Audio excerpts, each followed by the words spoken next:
ஆந்திர மாநிலத்தில் உள்ள ஒரு சிற்றூரில் ஓர் ஏழை அந்தண குடும்பத்தில் பிறந்தார். தெனாலிராமன் இளமையிலேயே தன் தந்தையை இழந்தார். அதனால் அவரும் அவனுடைய தாயாரும் தெனாலி என்னும் ஊரில் வசித்து வந்தனர். அவருடைய தாய் மாமன் ஆதரவில் தான் வாழ்ந்து வந்தார்கள். தெனாலி ராமனுக்கு படிப்பு என்பது வேப்பங்காயாக காசந்தது.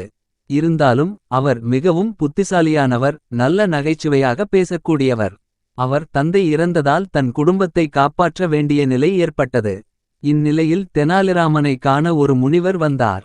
அவர் இராமனின் நிலையைக் கண்டு மிகவும் வருந்தினார். அதன் பிறகு அவருக்கு ஒரு மந்திரத்தை கற்றுக் கொடுத்தார். அந்த மந்திரத்தை பக்தியுடன் ஜபித்தால் காளி பிரசன்னமாவாள் என்றார். அதன்படியே இராமனும் கோயிலுக்குச் சென்று தன் கண்களை மூடி முனிவர் சொன்ன மந்திரத்தை ஜெபிக்கத் தொடங்கினார். இரவு பகல் பாராமல் ஜெபித்ததால் உடனே காளி அவர் எதிரே தோன்றினாள். உனக்கு என்ன வேண்டும் என கோபமாக கேட்டாள் காளி. அவளை வணங்கி எழுந்த ராமன் கைகளை கூப்பித் தொழுதவாறே கேட்டான். தாயே, என் வறுமை அகலும் வழியும் எனக்கு நல்லறிவும் தர வேண்டுகிறேன். உடனே காளி, உனக்கு பேராசைதான், கல்வியும் வேண்டும், செல்வமும் வேண்டுமா என்றாள். ஆம் தாயே, புகழடைய கல்வி வேண்டும், வறுமை நீங்க பொருள் வேண்டும், இரண்டையும் தந்து அருள் செய்ய வேண்டும் தாயே என்றான். பிறகு காளி 2 கிண்ணங்கள் பாலுடன் வந்தாள். அதை இராமனிடம் தந்தாள் காளி. இராமா, இந்த 2 கிண்ணங்களிலும் உள்ள பால் மிகவும் விசேஷமானது.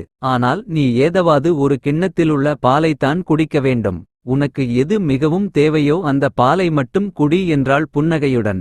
என்ன தாயே, நான் 2யும் தானே கேட்டேன் என்றான். நான் எதை அருந்துவது தெரியவில்லையே என்று சிறிது நேரம் யோசித்துவிட்டு பிறகு சட்டென்று இடது கரத்திலிருந்த பாலை வலது கரத்திலிருந்த கிண்ணத்தில் ஊற்றி அந்த கிண்ணத்து பாலை குடித்து விட்டுச் சிரித்தான். காளி திகைத்து நின்றாள். நான் உன்னை ஒரு கிண்ணத்திலுள்ள பாலைத்தானே குடிக்கச் சொன்னேன். ஆம் தாயே, நானும் ஒரு கிண்ணத்து பாலைத்தானே குடித்தேன் என்றான்.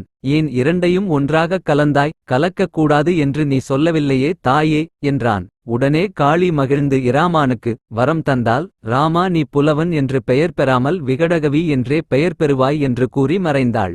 ராமன் விகடகவி என்ற பெயரை திருப்பி படித்தாலும் விகடகவி என்றே வருகிறதே என்று மகிழ்ச்சி அடைந்தான். நீதி மதியால் எதையும் வெல்லாம். புத்தியுள்ளவர்கள் எங்கு சென்றாலும் தன் திறமையினால் தனக்கு சாதகமாக மாற்றிக்கொள்வார்கள்.